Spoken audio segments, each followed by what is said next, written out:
All right, so etching. Etching is actually the process of using electrodes, positive and negative ions, to remove a small portion of metal from copper. Now you can do this in copper and you can do this in brass. We're just particularly going to do ours in copper for now. And then later on in the semester, I'll give you guys the opportunity to change your metal up a little bit and we can do some other combinations. So things you need to get started, you need a keep piece. So I'm just using a piece of scrap copper. And so this is my anode. Anode starts with A, and that's what you attach to your positive. When we're talking about electricity, the positive electricity always comes from the colored wire. In this case, our wires are red and black. They have a little alligator hook on the back side. The red is the positive, the black is the negative. Sometimes when you're dealing with electricity, white is the negative. So it's usually black, white, or gray, and then whatever color it is, green, blue, yellow, those are usually the positive. In this case, like I said, it's red. So on top of that, our batteries are fitted with AA. So I have 2 brand new AA batteries. It is best if you have AA that are brand new and not the ones that you stole out of your remote. Okay? So before you get started, you're gonna saw your piece into the shape that you want. For me, I'm just gonna use a scrap piece, so I just picked a little bar of extra. Now, in order for this to work, you do have to have a hole in your metal. And we did say in the plan of your drawings, what you needed to make 3 sketches. Okay, you're gonna make 3 sketches of what you might wanna etch.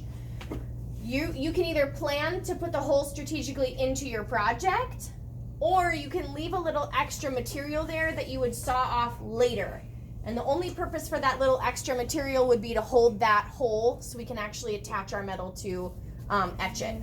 Now for your cathode piece, or rather your garbage piece, it's not as important where the hole is or whatever else, however that works. The part that's important is comparatively in size. So you want them to be about the same size. You're gonna clean both pieces, but first I'm gonna drill my hole. Now this one just so happens to have kind of a couple of notches taken out of it. So I'm just gonna use the notches to attach the copper onto my cathode piece. But since this one doesn't have any notches, if I were to wrap my metal around here, it would just slide off, okay? So I'm gonna first drill my hole in my anode or my keep piece. And I'm just gonna use a regular, drill bit here.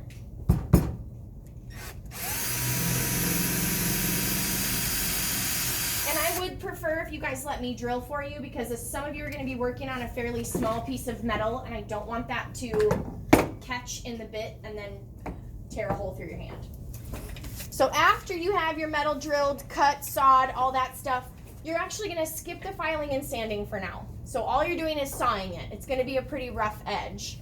From there, we need to clean both pieces. So I have a bowl that has some baking soda in it. I have a cup that'll have a couple pieces of steel wool in it. And then I also have just some water and Dawn dish soap. So abrasive materials, aka our steel wool and our baking soda, will help remove some of those extra oxidations or the weird colors that come to the surface. And then the Dawn dish soap helps keep it degreased, aka the greasiness from your skin, which holds salt, which causes etches. In this instance, if your metal's dirty when you go to draw on it, the permanent marker won't stay in place. When you put it in the etch bath, that permanent marker will just fall off, okay? So it's gotta be a clean surface. I like to just kind of get this wet a little bit. It's gonna be rusty, and that's fine. That rust is not gonna affect your etch. The more these get wet, the rustier they get. I dip it in a little bit of my, see here, a little bit of my baking soda, and then I put a little, just a tiniest little dot of Dawn dish soap right over the surface, and you're gonna scrub. You're gonna scrub all sides of your metal that would be naked and exposed. Now you guys can do this over by the sink. I'm just doing it at my desk for demonstration purposes. So I'm gonna do both sides. And then notice as I'm doing it, I'm keeping it on a paper towel to help me handle it, so I don't have to touch my metal as much. I want to avoid getting my skin oils on the metal. So I'm going to do that with both pieces. And your cathode, you don't have to be as careful with. So long as you have some clean naked metal for it to attract, it'll work. Okay, so we're clean. I'm just gonna dip them in water, and then I'm actually gonna put them on a clean piece of paper towel. So again, handling as little, as little as possible from the edges, if you can manage.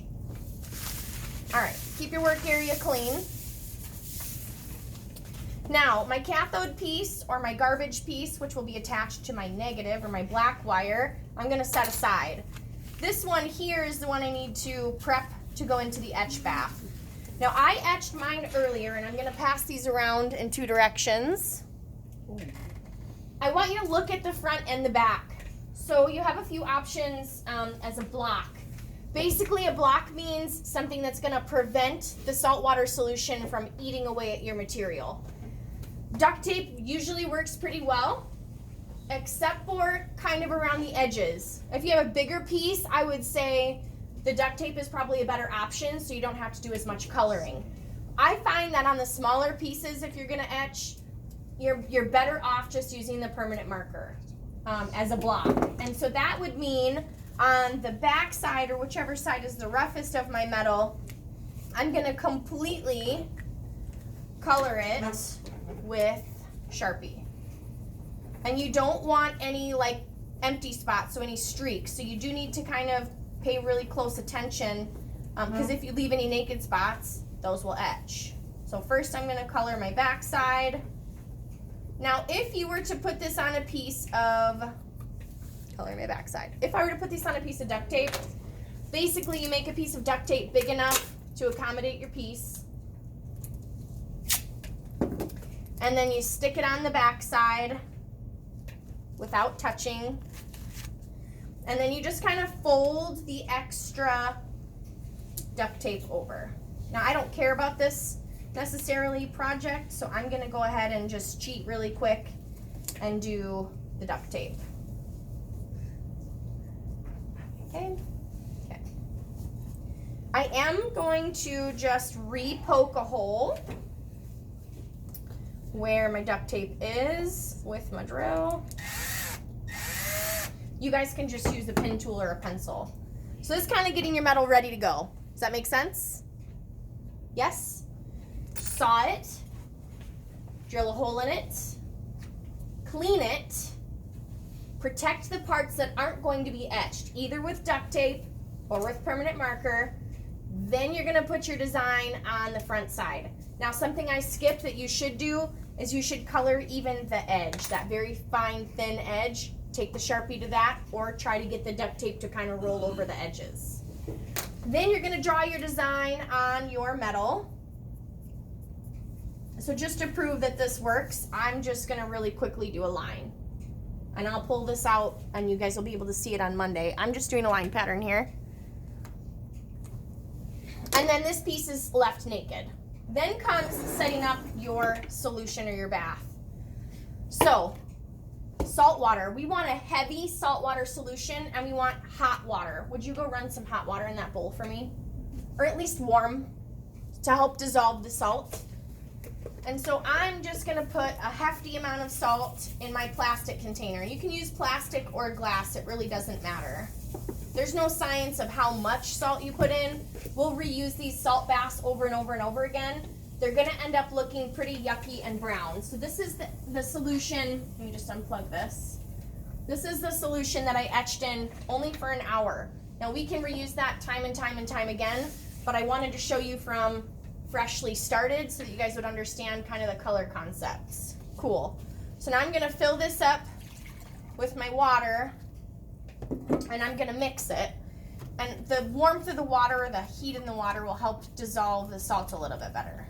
Okay? And I probably am gonna use some more water, which I've got some right here in a pinch. Because I want my project to be completely submerged in the etch bath. Okay, from here, we need something to attach our actual project to our alligator clips. So we're gonna use straight copper wire. And we're using a 16 gauge wire, which is the thickest one, because it will also, the etch bath will also eat at your copper wire. Now I'm just gonna cut this into two, one for my positive and one for my negative, right? On my negative side, or my black side, I'm just gonna wrap this around that little notch we talked about. Yours probably isn't gonna have a notch, so if it needs a hole, we'll just drill a hole. Where are you gonna find your cathode pieces?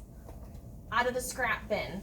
And you can reuse those over and over and over again as well, so that's also kind of cool. So I have my cathode, or my garbage piece. Then I'm gonna have my anode, or my positive piece, my keep piece. And I'm just gonna loop this through like a hook. I do wanna make sure that if it gets jostled, it's not gonna come apart. So I personally always give my wire a little twist there at the top.